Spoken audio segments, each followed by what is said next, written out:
जी ने भी यो गा रखा है, बुद्धि ब्राह्मणी कहे जीव से तने व्यर्था जन्म बिताया तू, और नहीं पहचान ब्रह्म की थी ते ब्राह्मण नाम धराया।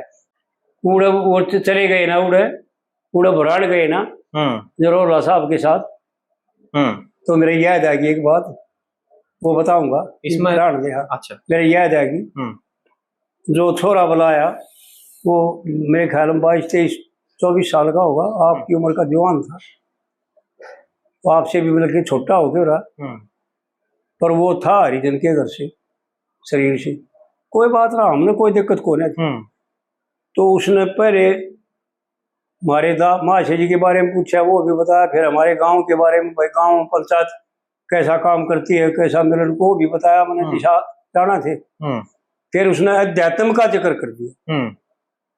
तो अध्यात्म का, भाई अध्यात्म क्या चीज है और इससे परमात्मा की प्राप्ति कैसे और क्या करना चाहिए, ऐसा उसने प्रश्न किया। तो मैं बोला कि भाई हमने जो सुना, सबसे पहले अपने अहंकार का नाश करने के लिए, मैंने तो बड़े साधारण रूप से बताई जी, क्योंकि इस जीव का बहुत बड़ा अहंकार है, और यही अहंकार है कि मैं मनुष्य हूं, मैं जीव हूं और मैं सब कुछ जानता हूं। मैं क्या नहीं जानता, मैं सब कुछ पढ़ सकता हूं, मैं क्या नहीं कर सकता, सब कुछ कर सकता हूं। ये अहंकार है मिथ्या।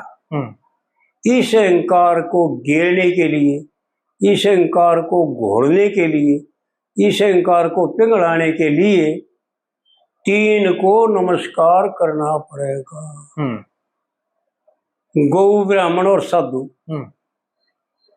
अगर इनको नमस्कार नहीं करांगे तो अपनी मरोड़ में बैठे रहा 100 है, फर्क कुछ नहीं पड़ेगा। ये सत मानी,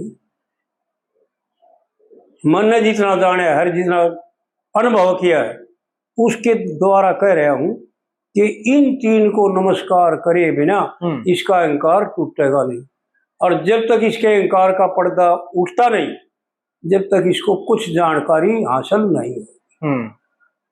लेकिन वो छोरा जो था ना, वो थोड़ा दूसरे हिसाब का था। वो ने बोला जी कर्म से ब्राह्मण के जन्म से ब्राह्मण। तो फिर मैं भी, मेरा भी दिमाग घूम गया, उसने घुमा दिया मेरे दिमाग को भी। मैं तो नहीं घुमाता था, पर उसने घुमा दिया, क्योंकि अगले का जो फोक्स है ना, वो इतना तेज भी होता है कभी कभी कि डगा देता है, अपने लक्ष्य से हटा देता है। और मैं जब घूम गया, मैं बोला भाई जन्म से भी कर्म से भी, तेरे लिए तो दोनों जन्म से भी है और कर्म से अपने लिए है। मैंने बात तो फिर भी बढ़िया बताई थी, बिल्कुल। लेकिन उस भाई की कम समझ में आई ने बोला, फिर वो उठा कि आप तो ब्राह्मणों का पक्ष करते हो। मैं बस भगवान की ऐसी कृपा थी, उसका स्टैंड टूट गया, यो गिर गया फोन सुना, और वो फिर जुड़े आए ना, फिर ले आया रोला साहब का स्टैंड, मैंने कहा टीम धरे हो ले आया, उसका ले आया, वो भी टूट गया कुदरती। फिर उसने एक लड़का बुलाया, उसका ही फोन पकड़ा दिया, फिर उसने प्रश्न किया। तो फिर मैं बोला भाई असली बात तो ये है कि तेरा परमात्मा ने मंजूर नहीं है कि मैं तेरे फोन में आऊं।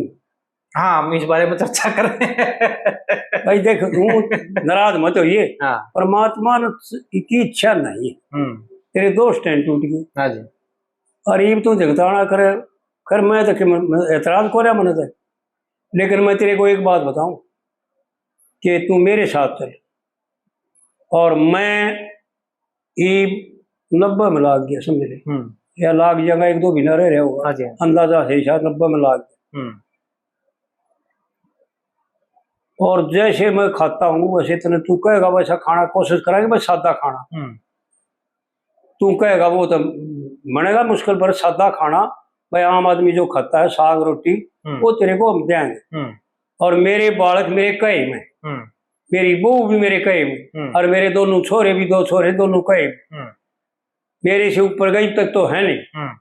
मैं जो कहूंगा जो तेरी सेवा करेंगे, और वह मेरे पोता पोती हैं, वह भी तेरी सेवा करेंगे जी। पर तने एक काम करना पड़ेगा, और तो तेरी सारी बात स्वीकार होगी, लेकिन तने मेरे साथ उठना पड़ेगा। मैं 90 साल का बूढ़ा 3 बजे नहा करके बैठ जाता हूँ, तने 3 बजे नहा करके बैठना पड़ेगा फ्रेश होकर। और फिर जो है ना 5 बजे तक तू बैठा रहेगी मेरे साथ। अपनी अर्चना पूजा जो भी तेने करे तो करिए, ना करे तो बैठा रहिए। हाँ जी। वो तो तू जानता होगा तो किम करेगा, ना जानता होगा तो बैठा रहेगा। हाँ जी। लेकिन मेरे साथ बैठा तो रहेगा। और फिर चलेंगे घूमने, 1 घंटा मंदिर में चलेंगे। फिर मंदिर में भी जो भगवान की मूर्तियां हैं उनकी जोत बत्ती करना, धूप बत्ती करना जी, भाई, नमस्कार करना। अगर वो भी करे तो तू मेरी गलियां कर लिए। वहां भी तेरे को कोई रुकावट नहीं, कोई नहीं को नहीं कहेगा भाई तू शुद्ध है, तू मत करे। मैं साथ में और बोल। और भाई फिर जो सुना उल्टे फिर घर आ जाएंगे 1 घंटे बाद 6 बजे। फिर 6 बजे आड़ करके फिर जो सुना बैठाएंगे और अपनी जोत बत्ती कराएंगे, अपनी पूजा पाठ कराएंगे, भगवान का तर्पण कराएंगे, भगवान की पूजा कराएंगे। और फिर भगवान जो सुना शास्त्रों का स्वाध्याय कराएंगे, क्योंकि ये भी स्वाध्याय यज्ञ है। 1-1.5 घंटा फिर किताब पढ़ाएंगे। तू भी पढ़ लिए, कोई किताब पढ़ तो ना पढ़ तो मेरी जड़ में बैठा रहेगा। और भाई इस तरह करके फिर जो सुना 9:30 10 बज जाए या 11 भी बज जाए, फिर तेरे को खाना खिला देंगे। तू कम से कम 15 दिन मेरे साथ चल, 15 दिन यो करके दिखा दे, मैं तेरे को ब्राह्मण मान जाऊंगा और ब्राह्मण कह दूंगा, लिखवा दूंगा। अगर तो यो कर देगा तो। और जब मैं 90 साल का बूढ़ा कर लाग रहे और तू 24 साल का जवान है भाई, फिर वो रोला साहब बोल पड़े बीच में, ने बोला भगत जी कोई बात ना, यो नदान बालक से एक वीडियो और बना देगा आधा घंटे का, एक पर्सन। मैं बोला भाई जो क्या न करे, मैं तो जाऊँ अपने घर में। और जब परमात्मा नाराज है, परमात्मा नहीं चाहता, जब संकेत उल्टे आ रहे तो यो ईशा इंकार न छोड़ करके कदे मेरे पास आ जाइयो, मैंने कोई इतराज नहीं। ईशा हमारे घर में भाई मोट चने का टूक शो भी देंगे, चाह पानी की सेवा भी कराएंगे, इसकी इज्जत करेंगे। हमारे दिल दिमाग में कोई बात नहीं भाई, नीच सक ऊंच सक, यो चाहे ब्राह्मण हो और चाहे यो शूद्र हो, पर यो जब अपने अहंकार न छोड़ करके और सबका दास बन का होगा, सबका कदे आ जाओ भाई, हमारा दरबार खुल जाएगा, आधी रात में 12 बजे आ जाएगी, कोई दिक्कत को नहीं। और जब इसने बतावांगे फिर वो रोला साहब ला गया बोला ना एक तो मैं प्रश्न करूंगा, इसने छोड़ बोला एक तो मैं प्रश्न करूंगा, एक तो वीडियो बनाए थे फिर चल। तो मैंने ना तो जोड़ा ठा लिया था, मैंने माँ भाई मैं तो जाऊँ, तेरी मर्जी आओ तो चल चल, और ना चल तू आ जाइए भाई मैं तो जाऊँ, क्योंकि मेरा स्वभाव नहीं मिलता, क्यों दुखी करे और क्यों इसने दुखी करा। तो कहने का तात्पर्य ये है कि हर जीव का फर्ज बनता है कि अपने को सुखी बनावे जी, और सुखी होने का मार्ग तो है कौन सा मार्ग है जिससे मैं सुखी हो जाऊंगा और अगाड़ी में चल करके दुखी ना हो, और उसको जान करके उस मार्ग पर चले जी। चाहे कोई ब्राह्मण हो, ना तो कोई ब्राह्मण मोक्ष होता और ना कोई वैश्य मोक्ष होता और ना कोई अक्षत्रिय मोक्ष होता और ना कोई शूद्र नरक में जाता।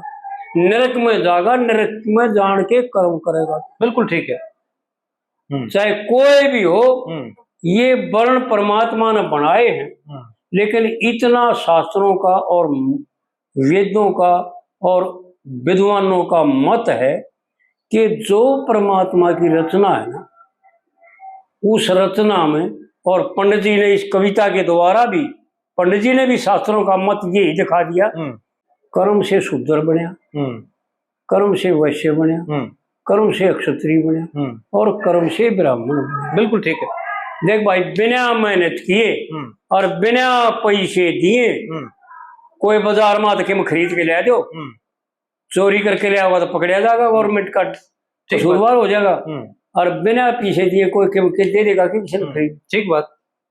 पैसे खर्च करो और क्यों खरीद लो भाई। पंडित जी ने भी यो गा रखा है, बुद्धि ब्राह्मणी कहे जीव से, तने व्यर्था जन्म बिताया तू, और नहीं पहचान ब्रह्म की थी ते ब्राह्मण नाम धराया। और फिर इसके कली के चौथे लाइन में, 5वीं लाइन में, चारों आश्रम खोए पति जी, यानी ब्राह्मणी तो थी वह, और जीव को पति बना करके ब्राह्मण बना दिया। पति कह दिया ना तो ब्राह्मण होया ना वो। बिल्कुल बिल्कुल। चारों आश्रम खोए पति जी, तेरे नरक वास मन भाया क्यों। बुद्धि ब्राह्मणी कहे जीव से नायक जन्म बताया जी। तो इस प्रकार से जो है ना पंडित जी ने बड़े विलक्षण ढंग से और बड़ी बढ़िया बातें बता रखी है। इनका प्रयोग करें, हम समझें, अपने अहंकार का त्याग करें। त्याग करें। जब तक अहंकार खड़े है जब तक कुछ भी ना भाई।